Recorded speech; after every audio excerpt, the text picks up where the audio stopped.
morning Tanu, good morning Anjali, good morning Komal.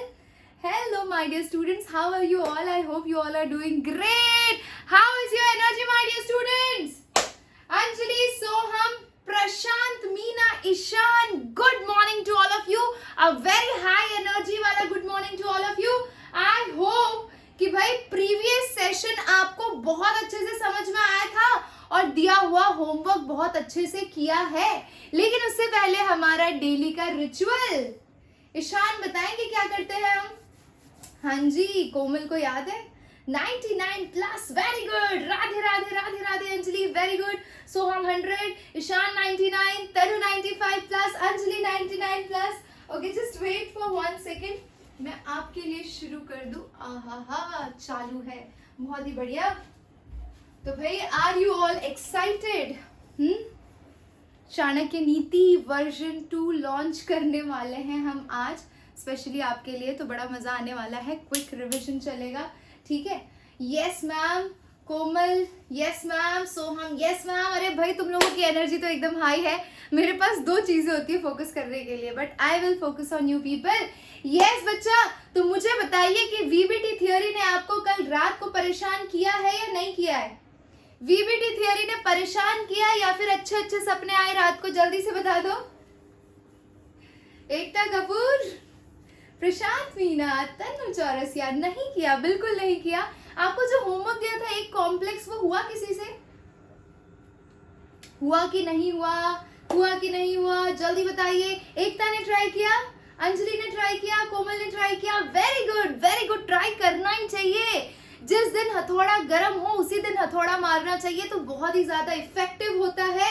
और आप तो जान ही गए हैं कि इफेक्टिव स्टडीज कैसे करनी है केमिस्ट्री में, सो बिल्कुल भी टेंशन मत लीजिए। अभी अभी किया है वो हो गया। ओके, ग्रेट एकता, बहुत ही बढ़िया। तो चलिए आज का सेशन शुरू करते हैं। मैंने आपको पहले ही बता दिया था, कल के सेशन में एंड में ही बता दिया था कि आज का सेशन थोड़ा इंटरेस्टिंग होने वाला है।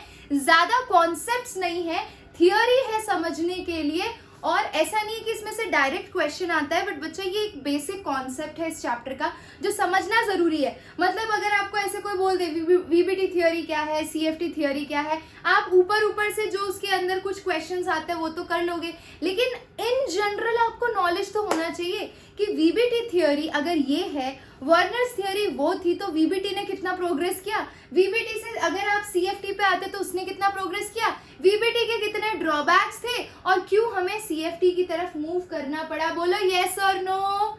सक्षम, राधे राधे बच्चा, हाउ आर यू? क्या बात है, क्या बात है। तो एनर्जी एकदम हाई रहेगी और इसी के साथ हम शुरू करते हैं फुल एनर्जी के साथ आज का session my dear students. Let's start with limitations of valence bond theory, जिसे कल आपने बड़ी शिद्दत से किया था। तो चलिए देखते हैं कि ये थ्योरी पूरी तरह से सही क्यों नहीं है, क्योंकि ये बहुत सारी चीजें नहीं बता पाई। अब क्या क्या नहीं बता पाई वो जरा ध्यान से देखिए। तो भाई, कल ही हमने देखा था कि there are 2 type of complex. कुछ ऐसे कॉम्प्लेक्स थे जिसमें अंदर के डी ऑर्बिटल इन्वॉल्व थे, कुछ ऐसे कॉम्प्लेक्स थे जिसमें outer D orbital complex involve थे कि नहीं थे, है ना? तो क्वेश्चन ये आता है कि क्यों ऐसा होता है, क्यों कुछ के अंदर के डी ऑर्बिटल यूटिलाइज हो रहे हैं, कुछ के अंदर बाहर के डी ऑर्बिटल्स यूटिलाइज हो रहे हैं। इसका कोई भी एक्सप्लेनेशन वीबीटी थ्योरी को जिसने एक्सप्लेन किया था, यानी कि पॉलिंग, उसके पास नहीं था। समझ गए? समझे कि नहीं समझे? जल्दी से बता दो। ये बात है कोई और है। समझ गए, बहुत ही बढ़िया। चलो दूसरे पॉइंट पे आते। तो ये पहला मुद्दा हो गया। दूसरा देखिए, स्टेबिलिटी ऑफ कॉम्प्लेक्स। पूरी दुनिया में हर कोई स्टेबिलिटी अटेन करना चाहता है, तो कॉम्प्लेक्स भी तो स्टेबिलिटी अटेन करना चाहेगा। लेकिन पॉलिंग को ये ध्यान ही नहीं आया, या फिर उसने ट्राई ही नहीं किया, या फिर उसके पास ऐसी कोई थियोरी ही नहीं थी जिसके बेसिस पे वो कॉम्प्लेक्स की स्टेबिलिटी को प्रिडिक्ट कर सके। तो he failed to explain the stability of complex. और क्या दिक्कत थी? दिक्कत ये थी कि कल ही हमने पढ़ा था कि भाई वाटर की प्रेजेंस ले लो या हैलाइड का कोई भी आयन हो, है ना, हैलाइड का कोई भी आयन हो बच्चा, फ्लोरीन, क्लोरीन, ब्रोमीन या आयोडीन, आपको अच्छे से पता है कि इनकी प्रेजेंस में पेयरिंग नहीं होती है। क्यों नहीं होती है उसका कोई भी एक्सप्लेनेशन वीबीटी थियोरी के पास नहीं है, वो सीएफटी थियोरी के पास है। गेटिंग इट और नॉट? बहुत ही बढ़िया, बहुत ही बढ़िया। ओहो हो, चलो आज लगता है ईशान कुरकुरे खा के आया है, फुल एनर्जी में उई उई कर रहा है। चलिए देखें यहाँ पे नेक्स्ट पॉइंट है कि भाई वीबीटी थियोरी के बेसिस पे हम किसी भी कॉम्प्लेक्स का इलेक्ट्रॉनिक स्पेक्ट्रा प्रिडिक्ट नहीं कर सकते। अगर आपको सेकंड चैप्टर याद है 11th स्टैंडर्ड का एटॉमिक स्ट्रक्चर, वहाँ पे हमें पता है कि हर एक एलिमेंट का खुद का एक स्पेक्ट्रम होता है, वैसे ही हर एक कॉम्प्लेक्स का भी खुद का एक इलेक्ट्रॉनिक स्पेक्ट्रा होता है, एक पैटर्न होता है जो उसकी आइडेंटिटी होती है। जैसे हम लोगों की आइडेंटिटी क्या है? हमारा फिंगरप्रिंट, यस और नो, है ना? In the same way complexes also have their own electronic spectra. Electronic spectra के लिए हमें स्पेक्ट्रोस्कोपिक मशीन्स की जरूरत होती है जो काफी एक्सपेंसिव होती है। तो भाई उस टाइम पे ये फैसिलिटीज अवेलेबल नहीं थी। साथ ही साथ क्यों हमारे जो कोऑर्डिनेशन कंपाउंड के कॉम्प्लेक्सेस हैं वो रंग बिरंगे रंगों के होते हैं, कभी पिंक होते हैं, कभी ब्लू होते हैं, कभी ग्रीन होते हैं, कभी रोजी पिंक होते हैं। तो इतने मस्त मस्त कलर, कायदे से बोलूं तो जितने भी आप बढ़िया बढ़िया गाड़ियां देखते हैं ना, या फिर जितने भी नए वैरायटी के कलर्स देखते हैं, ये सब कहाँ से जनरेट हुए हैं? डी ब्लॉक एलिमेंट से जनरेट हुए, इनके कॉम्प्लेक्सेस से जनरेट हुए। पर्शियन ब्लू कलर आपको ऐसे कहीं भी देखने को नहीं मिलेगा, ये डी ऑर्बिटल के एलिमेंट्स होंगे जो इस तरह के कलर दिखाएंगे, समझे ना? ठीक है, तो भाई electronic spectra and colour of complex भी ये एक्सप्लेन नहीं कर पाया था। Is it clear to all of you? Last point देखिए, लास्ट पॉइंट आप बोलेंगे मैम हमने तो ये सुना ही नहीं है। लास्ट पॉइंट है स्प्लिटिंग ऑफ डी ऑर्बिटल्स। बताइए डी ऑर्बिटल कितने होते हैं? कितने डी ऑर्बिटल होते हैं? जल्दी से बता दो कमेंट सेक्शन में। अरे वाह, अरे वाह, अरे वाह। देखते पहला आंसर किसका आएगा, उसको एक फ्लाइंग कबूतर मेरी तरफ से, लाइव फ्लाइंग कबूतर। ईशान, तनु, कोमल, एकता, अरे रे रे सब फ्रीज हो गए। अरे जवाब दो, जल्दी करो, क्या कर रहे हो भैया?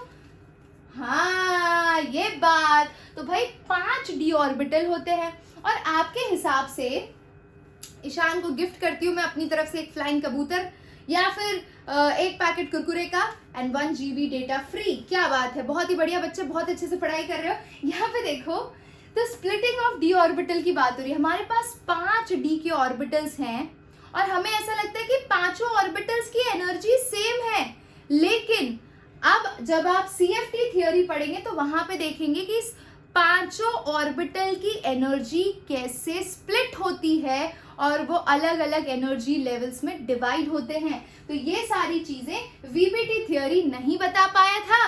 तो अब किसकी जरूरत पड़ेगी? किसकी जरूरत पड़ेगी, जल्दी बता दो। क्रिस्टल फील्ड थ्योरी यानी कि सीएफटी थ्योरी। Very good. अब जरा ध्यान से देखना, है ना?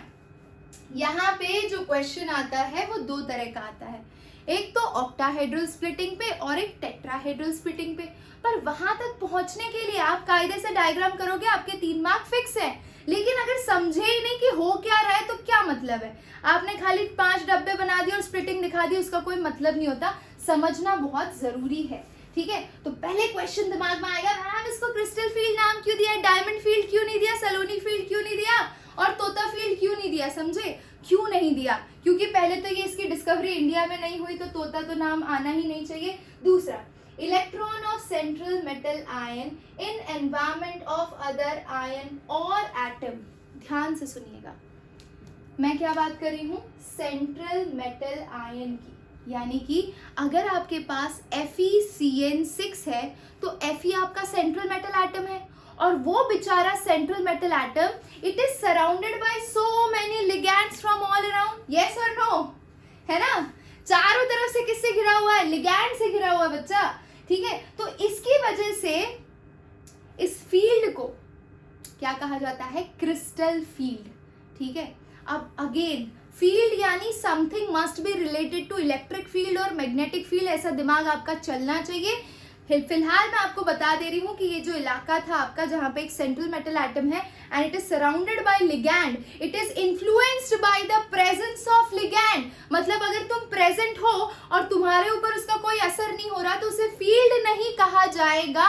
साइंस स्ट्रीम में उसे फील्ड नहीं कहा जाएगा। फील्ड कब आता है? जब उसका इन्फ्लुएंस लगता है, चाहे वो इलेक्ट्रिक फील्ड हो, मैग्नेटिक फील्ड हो, क्रिस्टल फील्ड हो, गेटिंग इट? ओके, तो सेम चीज यहाँ पे भी होगी।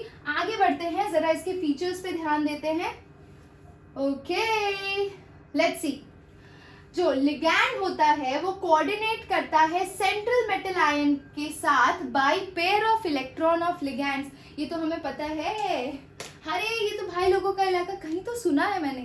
भाई लोगों का इलाका है, कहीं तो सुना है मैंने। कहाँ सुना है, कहाँ सुना है, कहाँ सुना है? ओह क्या बात है, क्या बात है, बहुत ही बढ़िया। हाँ जी, तो सर की कुछ सेशंस में आपने सुना होगा इलेक्ट्रिक फील्ड वाले। Correct correct correct. ओके, तो यहाँ पर ध्यान दीजिए, features of crystal field theory. ध्यान से सुनिएगा। आपको पता है कि मेटल लिगैंड से कैसे कंबाइन होता है, ये तो वीबीटी थ्योरी वाला ही है। भाई लिगैंड अपने इलेक्ट्रॉन किसको देगा? सेंट्रल मेटल एटम को देगा, कोऑर्डिनेट बॉन्ड फॉर्म करेगा, दैट्स ऑल। तो भाई ligand coordinate to central metal ion by lone pair of electron of ligands. अगर ये NH3 है तो NH3 अपने लोन पेयर देकर सेंट्रल मेटल एटम को और क्या बनाएगा? उसके साथ कोऑर्डिनेशन कॉम्प्लेक्स या कोऑर्डिनेट बॉन्ड बनाएगा। करेक्ट? समझ गए? समझे कि नहीं समझे? जल्दी करो जल्दी करो, जल्दी बताओ। ओके, तो बोलोगे मैम फर्स्ट पॉइंट तो वीबीटी जैसा ही है, नया क्या किया आपने?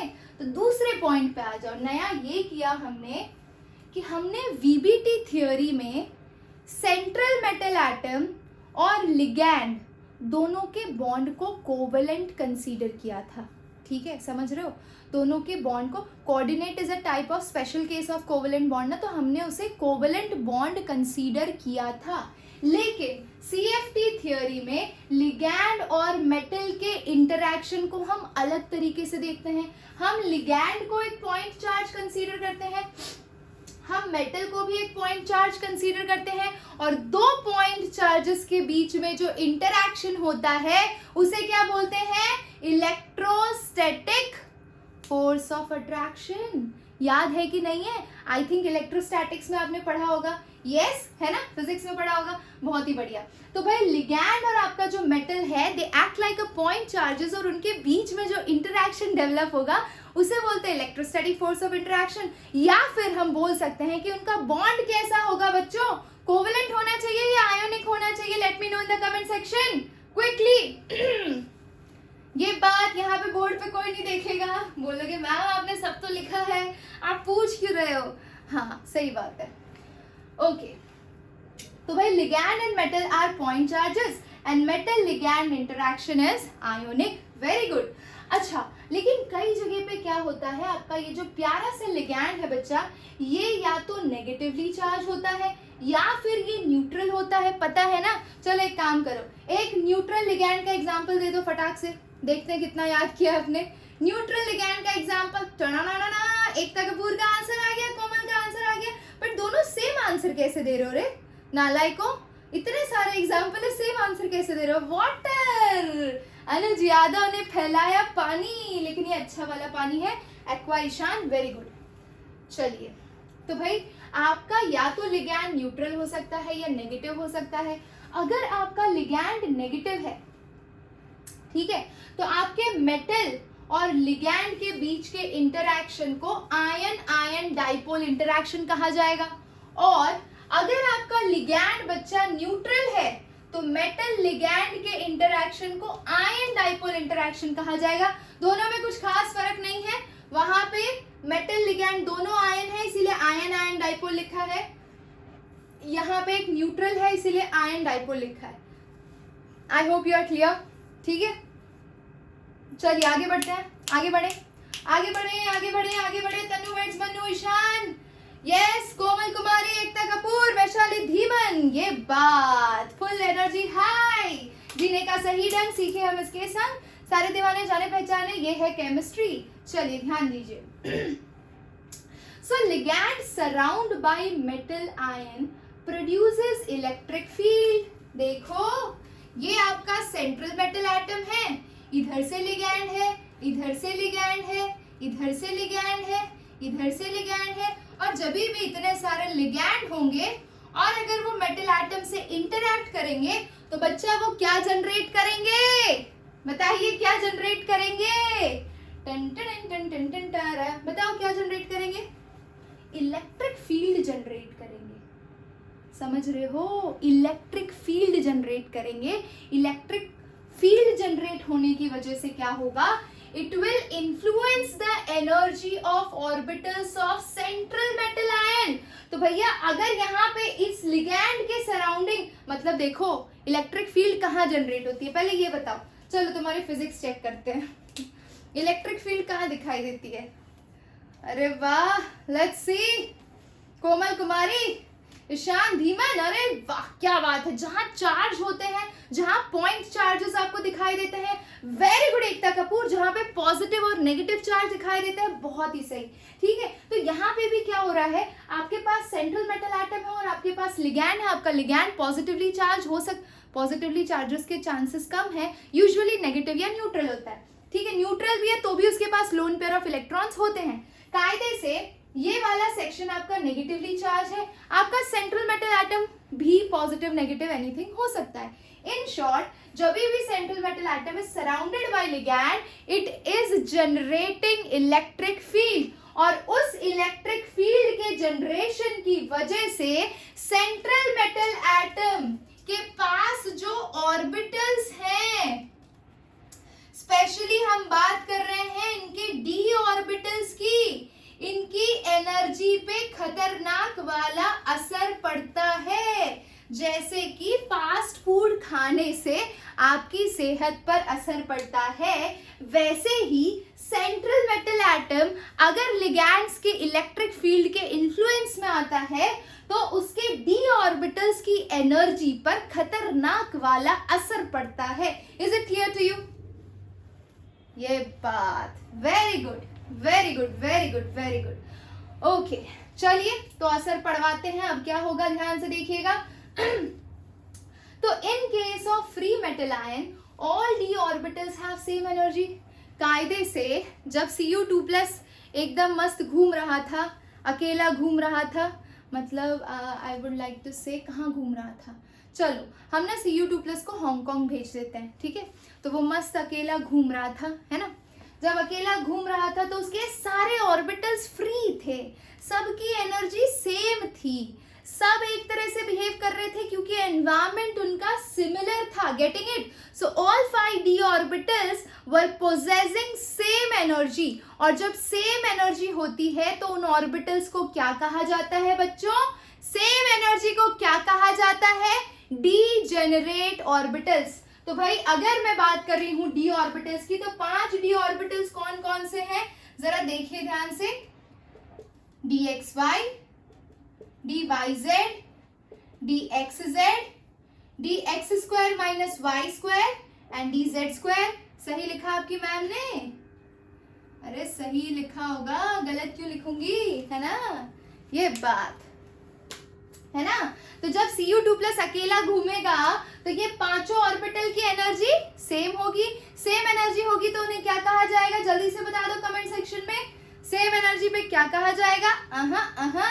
एकता कपूर का सही जवाब, और इसी के साथ एकता को मिलता है एक फ्लाइंग कबूतर। Very good Ekta Kapoor. Okay, तो भाई यहाँ तक हमें समझ में आ गया कि ये ऑर्बिटल्स को हमने डीजेनरेट ऑर्बिटल बोल दिया।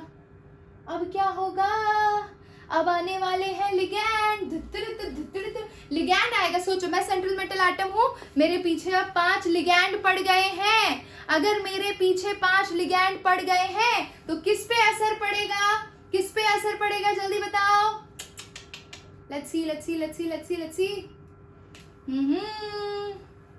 डी ऑर्बिटल्स पे। बहुत ही बढ़िया शानदार जवाब एकता कपूर की तरफ से। तो भाई जैसे ही सेंट्रल मेटल एटम के आजू बाजू क्या जनरेट हुआ, इलेक्ट्रिक फील्ड, किसकी वजह से? लिगैंड्स की प्रेजेंस की वजह से। तो भैया डी ऑर्बिटल में खलबली मच गई, बोले नहीं मैं आगे जाऊंगा मैं पीछे रहूंगा, मैं आगे जाऊंगा मैं पीछे रहूंगा। यानी कि अब कंपटीशन हो गया, वो सेम एनर्जी लेवल पे नहीं है, भाग रहे हैं कि भाई लिगैंड के हत्थे मैं ना चढ़ जाऊं, लिगैंड के हत्थे मैं ना चढ़ जाऊं, मेरा घर बच जाए। तो कोई ऊपर भाग रहा है, कोई नीचे भाग रहा है, यानी किसी की एनर्जी इंक्रीज हो रही है, किसी की डिक्रीज हो रही है। Let's see what happens. Okay, आप बोलोगे कि मैम ये जो स्प्लिटिंग है क्या ये हर बार सेम होती है? मान लो 10 लिगैंड आपके पीछे पड़े हैं, दूसरे केस में मान लो आपके पास 5 लिगैंड है जो आपके पीछे पड़े हैं, तो क्या दोनों केस में स्प्लिटिंग सेम होगी? बताओ, दोनों केसेस में स्प्लिटिंग सेम होगी? नहीं होगी। वेरी गुड, स्मार्ट हो आप। यानी कि coordination number is very important, यानी कि कितने लिगैंड कोऑर्डिनेट कर रहे हैं। अगर 5 हैं और 5 के हिसाब से आप देख रहे हो और 10 के हिसाब से देख रहे हो, तो दोनों केसेस में स्प्लिटिंग और जो डी ऑर्बिटल पे इन्फ्लुएंस है वो अलग अलग आएगा। तो भाई आपके पास तो इतनी सारी ज्योमेट्री है ना, समझ रहे हो? ज्योमेट्री और नंबर ऑफ लिगैंड्स के बेसिस पे स्प्लिटिंग डिसाइड होती है। अलग अलग ज्योमेट्री में और अलग अलग नंबर ऑफ लिगैंड्स के हिसाब से अलग अलग अमाउंट की स्प्लिटिंग होती है। आपको कौन सी 2 स्प्लिटिंग पढ़नी है? टेट्राहेड्रल शेप में स्प्लिटिंग पढ़नी है और ऑक्टाहेड्रल शेप में स्प्लिटिंग पढ़नी है। Is it clear to all of you? क्या बात है। अब ना जरा टेक्स्ट बुक की लाइंस पढ़ के देखना, आपको लगेगा अरे यार ये तो एकदम सिंपल था, और यही एक क्लास पहले पढ़ा होता ना अपने आप। मैं लिख के देती हूँ, कुछ समझ नहीं आता। किसी ने ट्राई किया था पढ़ने का? हाँ, किसी ने ट्राई किया था? Thank you Ekta Kapoor. अरे ट्राई करियो, अभी भी थोड़ी डिफिकल्टी आएगी, बट क्योंकि कॉन्सेप्ट क्लियर होगा तो you will be able to as every line. हर लाइन आपको समझ में आएगी, ठीक है? तो ये देखो, number of ligands and geometry have different effect on the energies of 5 d orbitals. 5 जो d ऑर्बिटल है उस पे अलग अलग नंबर ऑफ लिगैंड्स एंड अलग अलग ज्योमेट्री के हिसाब से अलग अलग स्प्लिटिंग इफेक्ट आता है। अच्छा, ये जो स्प्लिटिंग है उससे हमें क्या क्या निकालने में सहायता मिलती है? हमें ज्योमेट्री प्रिडिक्ट करने में हेल्प मिलता है, मैग्नेटिक प्रॉपर्टी प्रिडिक्ट करने में हेल्प मिलता है, और इलेक्ट्रॉनिक स्पेक्ट्रा प्रिडिक्ट करने में भी हेल्प करता है। समझे? आज की थी कोमल कुमारी, सब समझ में आया था? कोमल कोमल कितनी लाइनें पढ़ी थी आपने और कितनी लाइनों के बाद छोड़ दिया था? वेरी गुड बच्चा, वेरी गुड, कोई दिक्कत नहीं है। चलिए आ जाइए। ओके, तो इससे पहले कि हम स्प्लिटिंग पे आगे बढ़ें, क्योंकि हमारा मेन मुद्दा 2 ही है और कायदे से मुझे इतना लंबा सेशन लेने की ज़रूरत ही नहीं थी। मैं सिर्फ तुम्हें क्लैरिटी देना चाहती थी कि हो क्या रहा है, स्प्लिटिंग हुई कैसे। मतलब डी ऑर्बिटल स्प्लिटिंग होती है टेट्राहेड्रल में, ऑक्टाहेड्रल में, ये सबको पता है। क्यों होती है वो तो पता ही नहीं है, तो वो समझ गए हो आप लोग। अब जरा डी ऑर्बिटल को ध्यान से देख लेते हैं। तो भाई डी ऑर्बिटल में हमारे पास टोटल 5 ऑर्बिटल्स है, D x Y, D Y Z and D X Z. का केस देखोगे तो ये एक्स एक्सिस, ये वाई एक्सिस, तो ये हो गया डी एक्स वाई। यहाँ पे जो इसके लोब्स है ना वो एग्जैक्टली प्रिंसिपल एक्सिस पे नहीं है। ये देखो, ये जो कोऑर्डिनेट एक्सिस है या जो प्रिंसिपल एक्सिस है ये प्लेन में है, यानी ये एक्स और वाई एक्सिस के बीच में है, अलोंग द कोऑर्डिनेट्स नहीं है। समझे कि नहीं समझे? है ना? समझ रहे हो? इतना तो समझ में आया तुम्हें। तो it lies in plane between principal axis. Total lobes कितने होते हैं? ये पहला लोब, दूसरा, तीसरा और ये चौथा। तो 4 लोब होते हैं हाई इलेक्ट्रॉन डेंसिटी के, और वो किस तरह से अरेंज होते हैं? So they lies between the principal axis in x y plane. If it is d x y, if it is d Y z. लो, इसी को मैंने वाई जेड लिख दिया और सेम प्लेन में बना दिया। ये लो, ठीक है, ये डी वाई जेड हो गया। और अभी डी एक्स जेड भी देख लो, है ना? तो सारे केसेस में कितने लोब्स हैं? सारे केसेस में कितने लोब्स हैं बच्चा लोग? बहुत ही बढ़िया, एकता कपूर, एकदम सही जवाब। तो ये डी एक्स जेड हो गया।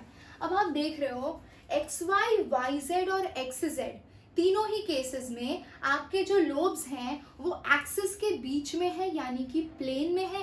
तो टोटल ये 3 तरह के ऑर्बिटल जिनकी एनर्जी सेम होने के चांसेस हो सकते हैं। Those lobes or those cases in which the lobes lies in between the planes of principal axis, they are considered as T2G orbital। क्या कहा जाता है? T2G। 3 ऑर्बिटल है इसीलिए T2G कहा गया उसको। समझ रहे हो? है ना? तो dxy, dyz and dxz are T2G। dxy, dyz and dxz को हमने T2G बोला। अब क्या करोगे आप बताओ, स्क्रीनशॉट मारोगे, रब कर दो सब, बाहर निकलो तो मास्क पहन के निकलना। और आपको पता है आपके प्रैक्टिकल एग्जाम्स की टेंटेटिव डेट्स आ गई हैं, पता है कि नहीं पता है? फेब में होंगी प्रैक्टिकल एग्जाम्स 1 to 8 के बीच में, 1 से 8 तारीख के बीच में आपकी प्रैक्टिकल एग्जाम्स होने के आसार नजर आ रहे हैं। यात्रीगण कृपया ध्यान दें। अरे भाई बच्चा किसी का नहीं हुआ है, टेंशन ना लो, तुम्हारे जैसे पूरे देश में सारे बच्चों का वही हाल है, तो कोई टेंशन वाली बात ही नहीं है ना? चलो आ जाओ, चलो चलो चलो, फ्री के नंबर मिलेंगे, चांसेस तो कम है। देखो dx² - y² भी देख लेते हैं और यहाँ पे dz² भी देख लेते हैं बच्चों, है ना? dz² कैसे बनाओगे रे?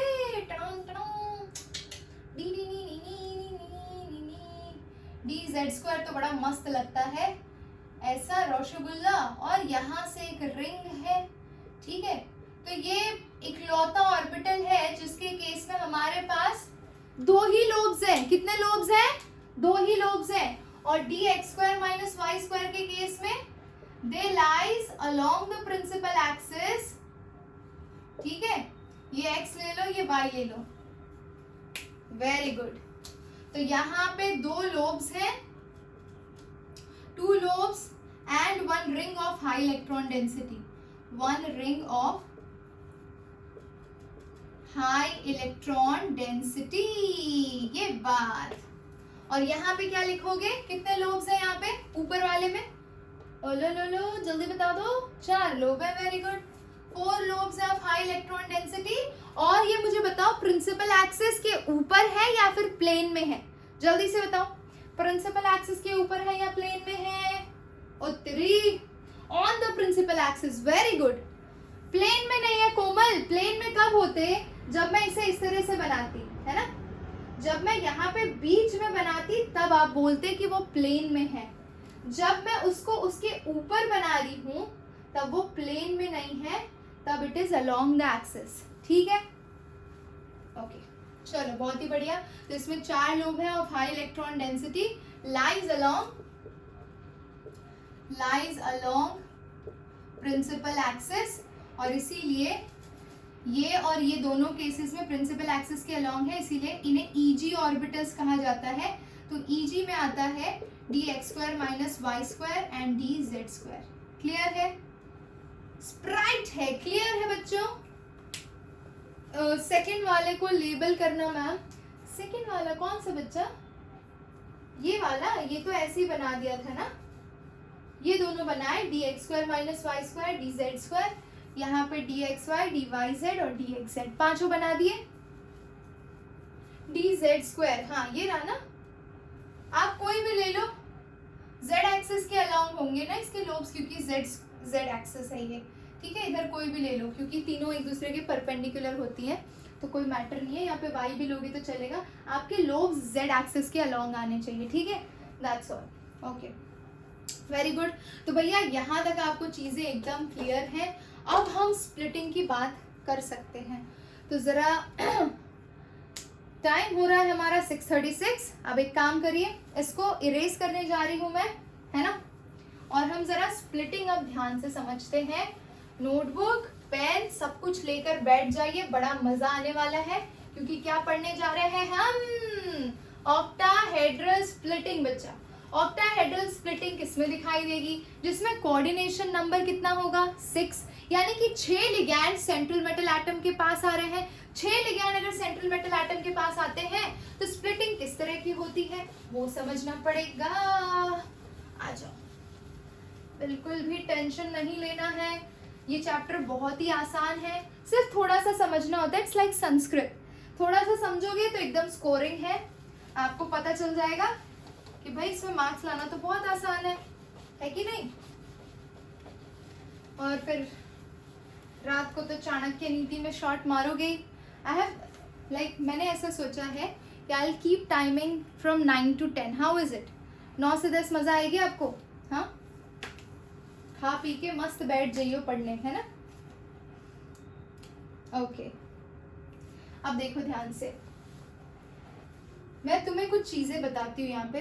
देखिए 1 2 3 4 5, इधर से ऊपर जाते हैं तो आपकी एनर्जी बढ़ती है. Okay ma'am, okay. Now what is going to happen?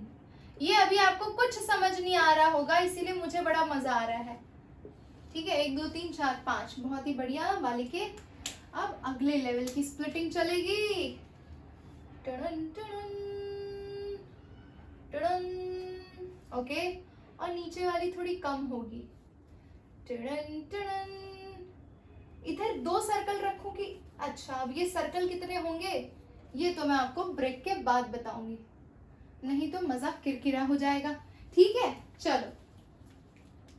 MOT जैसा लग रहा है? नहीं नहीं शान, ये एमओटी नहीं है, ये मोती थियरी नहीं है, ये एक नई थियरी है जिसको क्रिस्टल फील्ड स्प्लिटिंग. अच्छा, इससे याद आया, क्रिस्टल फील्ड स्प्लिटिंग एनर्जी भी आपको बतानी है.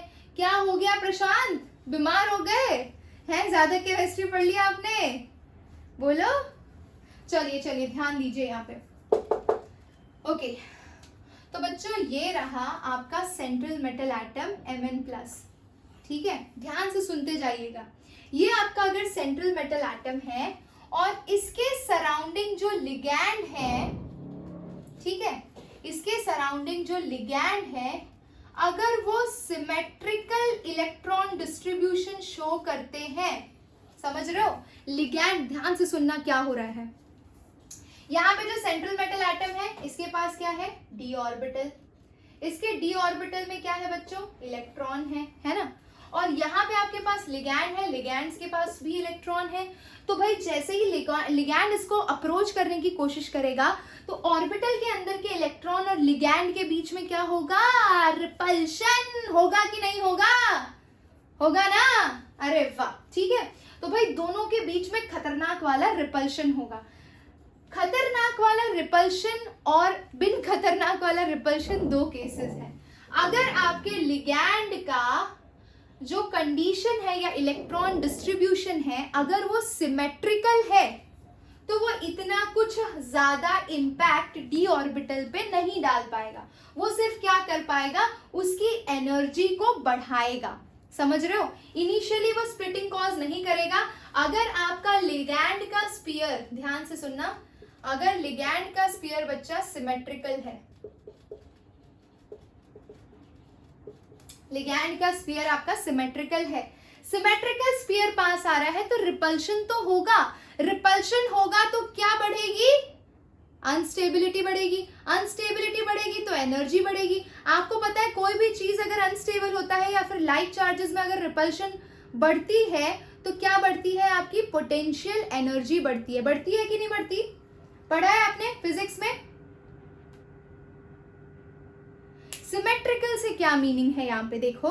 आपने बच्चा 5th चैप्टर अगर आपको याद हो 11th का, तो वहां पे आपने देखा था dipole dipole dipole induce dipole, London dispersion force, ये सारी चीजें जब देखी थी तो आप बात कर रहे थे इलेक्ट्रॉन क्लाउड की.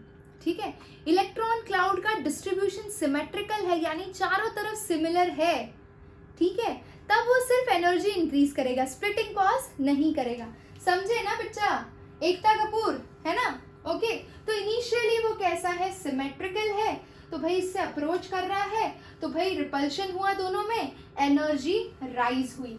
ये जो केस है यहाँ पे ये फ्री मेटल आयन है. This is your free metal ion जो मस्त हांगकांग में घूम रहा था. फिर धीरे धीरे लिगैंड्स उन्हें अप्रोच करना शुरू करते हैं और लिगैंड्स का इनिशियली जो स्फीयर है वो सिमेट्रिकल है, तो स्प्लिटिंग कॉज नहीं कर रहा बट एनर्जी इंक्रीज कर रहा है. यहां तक समझ गए? ठीक है, यहां तक समझे कि नहीं समझे? जल्दी से बता दो. ओके, अब क्या होगा? जैसे ही लिगैंड का स्फीयर अनसिमेट्रिकल होगा, जो कि होना ही है, कितनी देर तक वो सिमेट्री मेंटेन करेगा? भाई आपको पता है संधि कब होती है? संधि दूर से होती है, ठीक है। दो झगड़ा करने वाले लोगों को दूर रखा जाए तो सिमेट्री मेंटेन होती है। जब वो पास आने लगे तो हर वक्त दिमाग में चलता है ये पहले अटैक करेगा, ये पहले करेगा, ये पहले करेगा, ये पहले करेगा, और उस केस में, उस सिनारियो में हमेशा सिमेट्री डिस्टर्ब हो जाती है। सिमेट्री जैसे ही डिस्टर्ब होगी क्या होगा? स्प्लिटिंग होगी, समझे ना? स्प्लिटिंग होगी। तो भाई यहाँ पे मैं स्पेशली बात कर रही हूँ ऑक्टाहेड्रल कॉम्प्लेक्स के स्प्लिटिंग की, ठीक है। अब जरा सोचो, हमने अभी देखा कि हमारे पास दो तरह के ऑर्बिटल हैं, T2G एंड EG। आपके दिमाग में क्वेश्चन आएगा कि अगर ये 5 ऑर्बिटल हैं और इनको मैं दो कैटेगरी में डिवाइड करती हूँ, T2G एंड EG, तो कौन सा ऊपर आएगा और कौन सा नीचे आएगा? यस और नो? आया ना दिमाग में? कौन सा ऊपर आएगा, कौन सा नीचे आएगा, ये कैसे डिसाइड होगा? तो ये डिसाइड होगी ऑक्टाहेड्रल कॉम्प्लेक्स की ज्योमेट्री से। ये सेंट्रल मेटल एटम हो गया, ठीक है। ये लीजिए, ये लिगैंड, लिगैंड, लिगैंड और ये लिगैंड, ये वाले सारे लिगैंड सेम प्लेन में है। तो ये प्लेन को आप बोलते हैं इक्वेटोरियल प्लेन, और ये वाला प्लेन आप बोलते हैं एक्सियल प्लेन। बॉन्ड लेंथ आपको पता है एक्सियल प्लेन में ज्यादा होती है और उस केस में रिपल्शन भी ज्यादा होता है। तो तोड़ना किसको आसान होता है, जल्दी से बता दीजिए। तोड़ना किसको आसान होगा, एक्सियल को या इक्वेटोरियल को? Very good Ekta Kapoor, very good Vaishali, very good, very good, very good Anuj Yadav. तो भाई एक्सियल को तोड़ना आसान है, तो मुझे बताओ कौन पहले टूटेगा? दो ऑर्बिटल पहले टूटेंगे एक्सियल वाले, तो वो क्या जनरेट करेंगे? दो ऑर्बिटल टूटेंगे तो दिल टूटा, EG ऊपर गया और T2G नीचे आया, समझे ना? Okay, very good. ऐसे याद रखोगे, इस तरह से लिंक करके याद रखोगे तो आपके लिए आसान होगा। तो EG ऊपर और T2G नीचे। अच्छा, ये जो EG एंड T2G के बीच में एनर्जी डिफरेंस है बच्चा, इसको क्या कहा जाता है? I will repeat everything, don't worry. Ekta Kapoor, ऐसा कोई डायरेक्ट रिलेशन नहीं है, ये तो मैं आपको सिंपल याद रखने के उससे बता रही हूँ, क्योंकि कई बार बच्चे एग्जाम में कंफ्यूज हो जाते हैं कि ये अगर आपका ऑक्टाहेड्रल कॉम्प्लेक्स है, मान लीजिए इसमें स्प्लिटिंग बोली गई है, तो बच्चे कई बार T2G ऊपर और EG नीचे लिख देते हैं। अगर आप ऐसे याद रखेंगे कि आपका ऑक्टाहेड्रल कॉम्प्लेक्स है और उसमें एक्सियल पोजीशन पे जो दो लिगैंड है उसे तोड़ना आसान है, तो दो के हिसाब से you can keep in mind कि भाई EG के अंदर भी दो ऑर्बिटल ही होते हैं और ऑक्टाहेड्रल के अंदर दो ये ऊपर नीचे होते हैं, तो उनको तोड़ना आसान होता है, तो EG ऊपर आता है, ठीक है। लेकिन कायदे से ऑक्टाहेड्रल कॉम्प्लेक्सेस में EG ऑर्बिटल्स की एनर्जी ज़्यादा हाई होती है, क्योंकि उनके ऊपर इम्पैक्ट ज़्यादा पड़ता है। कहने का मतलब ये है, ध्यान से सुनना, dx² minus y² and dz², ये जो D के ऑर्बिटल्स हैं, इनके ऊपर लिगैंड के अप्रोच होने पर एक्सटेंट ऑफ रिपल्शन ज्यादा होता है, क्योंकि इनके जो लोब्स हैं they are along the principal axis and they repel more, and that's why they go to the maximum increase in potential energy. Getting it Ekta Kapoor है? समझी? समझी ना बेटा, समझी ना? अरे क्या करता तुसी, समझ गया ना? Very good, okay. चलिए, और जो आपके dxy, dyz एंड dxz हैं, they are between the planes, ठीक है। तो बिटवीन द प्लेन्स है, तो लिगैंड्स के अप्रोच करने पर इनके ऊपर कुछ खास असर होता नहीं है, लेकिन ये नीचे क्यों जा रहे हैं, समझो जरा बात को। असर ज्यादा इन दोनों पर हुआ तो इनकी पोटेंशियल एनर्जी इंक्रीज हुई, ये तो हमें समझ में आ रहा है, लेकिन इनकी डिक्रीज क्यों हो रही है? इनकी डिक्रीज क्यों हो रही है बच्चा? किसी के पास कोई जवाब? बड़े मजे आ रहे हैं मेरे को तो, है। मुझे एक डेफिनेशन निकालना है यहाँ पे आपके लिए।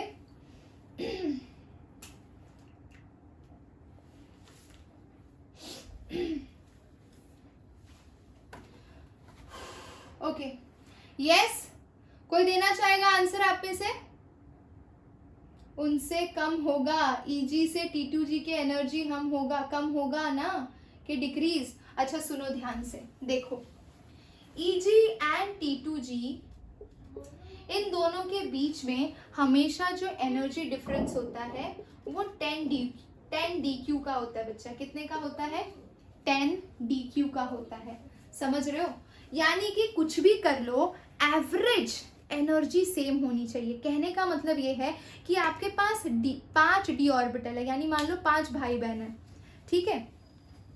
5 भाई बहन है, उसमें से इनिशियली सबकी एनर्जी सेम थी, सबको बराबर का खाना बटा, ठीक है? बराबर का खाना बटा। अब मान लो टेस्टी खाना बना है, टेस्टी खाना बना है तो सबकी एनर्जी एलिवेट होगी, सबकी एनर्जी एलिवेट होगी, तो मान लो पांचों भाई बहन इस कैटेगरी पे आ गए, ठीक है? अब तीसरी सिचुएशन, मम्मी पापा की एंट्री होती है, यानी कि अनसिमेट्रिकल फील्ड जनरेट होता है, ठीक है? अब मम्मी पापा किसको फेवर करेंगे? जल्दी बता दो, जल्दी बता दो। मम्मी पापा किसको फेवर करेंगे? बड़े भाई को, छोटे? अरे वाह, एकता कपूर लगता है बड़ी बहन है एकता। बहुत ही स्मार्ट। बता रही हूँ वैशालू, चिल, वैशालू बोल रही हूँ, वैशाली चिल मारो बेटा, बता रही, सब बता रही हूँ, टेंशन ना लो।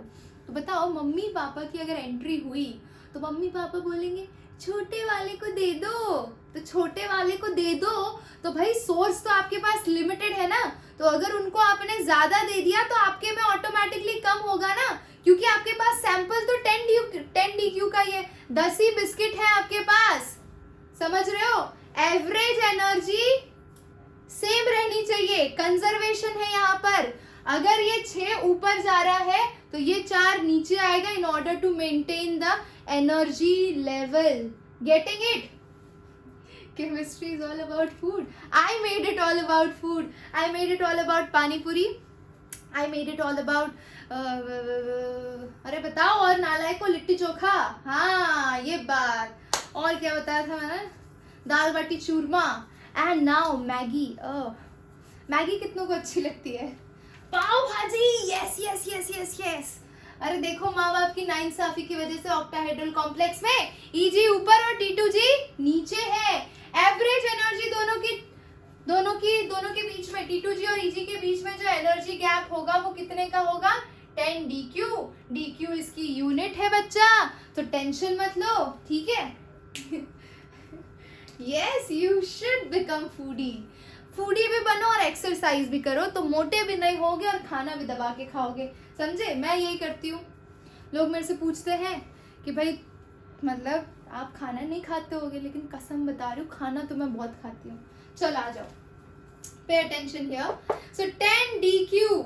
अच्छा, अब ये जो स्प्लिटिंग हुई, मुझे ये बताओ ये किस लिए हुई? ये स्प्लिटिंग किस लिए हुई?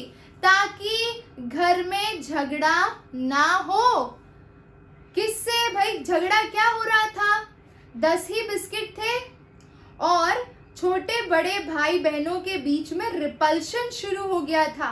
उस रिपल्शन को मिनिमाइज करने के लिए, उन्हें स्टेबलाइज करने के लिए हमने डी ऑर्बिटल की स्प्लिटिंग कैरी आउट की। यस और no?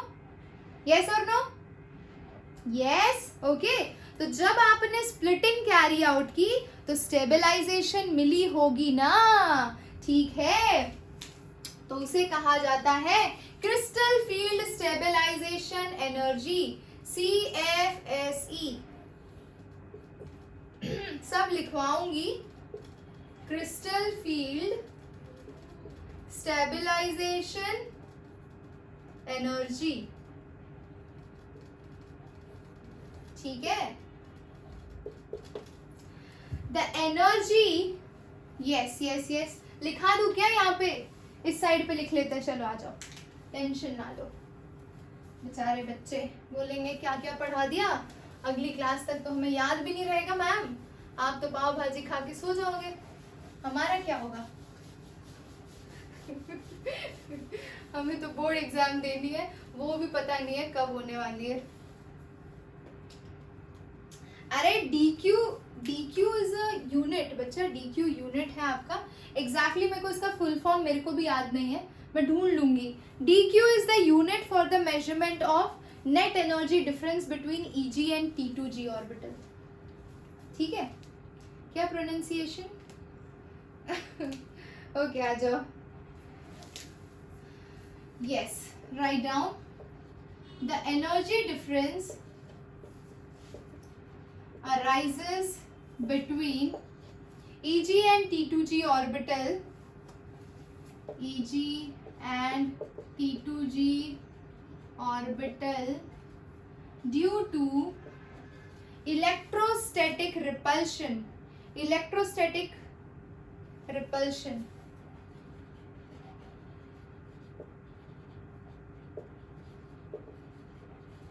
Repulsion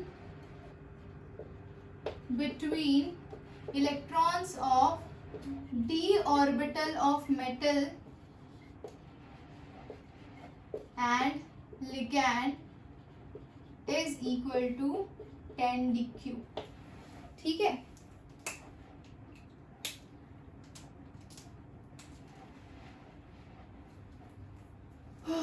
okay, so I hope you understood the whole concept, है ना। और दो तीन चीजें बता दो यहाँ पे, देखो ध्यान से। The energy gap between T2G and EG orbital, जिसे आपने 10 dq से डिनोट किया है, इसे और क्या लिखते हैं? This 10 dq is also represented as delta O for octahedral complex and it is represented as delta T for tetrahedral splitting. ये ऑक्टाहेड्रल स्प्लिटिंग का मेजरमेंट है और ये आपका टेट्राहेड्रल का है। ठीक है, तो टेट्राहेड्रल स्प्लिटिंग के टाइम पे आपको यूज किया जाएगा और and this value is equal to 10 dq। Okay, yes ma'am, ऊपर वाली डेफिनेशन रिपीट लिखा तो है। The energy difference arise between EG and T2G orbital due to electrostatic field repulsion between electron of d orbital of metal and ligand is equal to 10 dq or is represented like this। यानी मतलब ये जो energy gap है that is equal to 10 dq और this delta O। ठीक है, अब इसमें कुछ और छोड़ा है मैंने। हाँ, अगर नेट 10 dq है तो ये EG ज्यादा ऊपर जाएगा, ये 6 dq ऊपर जाएगा और नीचे वाला उसको स्टेबलाइज करने के लिए, यानी बैरी सेंटर के रूल को फॉलो करने के लिए -4 dq नीचे आएगा। ठीक है, ताकि नेट चेंज 0 रहे। ये जितना ऊपर गया उसको न्यूट्रलाइज करने के लिए नीचे ये वाला ऑर्बिटल उतना थोड़ा सा नीचे आ गया। ठीक है, यानी कि अगर भाई बहनों को खाना ज्यादा देना तो आपको अपनी थाली में से थोड़ा कम तो करना पड़ेगा ना, तो ये वो हाल हो गया। ठीक है, चलो इसको और अलग तरीके से रिप्रेजेंट किया जा सकता है, तो मैं यहाँ पे लिख देती हूँ this dq that is delta O, it can be written as, अगर मैं T2G एंड EG के लिए लेती हूँ तो पहले ले लेते हैं EG के केस में +6 है और आपके T2G के केस में -4 है।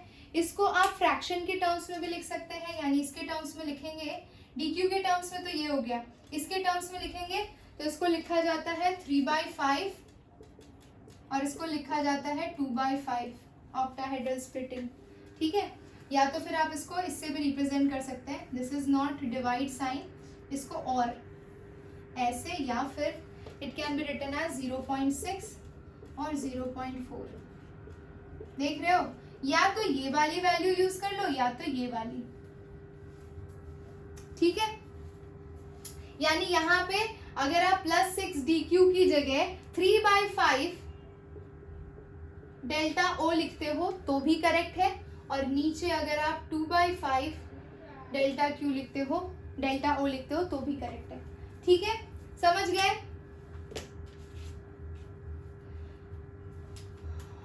चलो एक काम करो, फटाक से स्क्रीनशॉट ले लो, ये सिमिलर चीज हम रिपीट करेंगे, लेकिन मुझे अभी इसमें काफी चीजें बतानी है.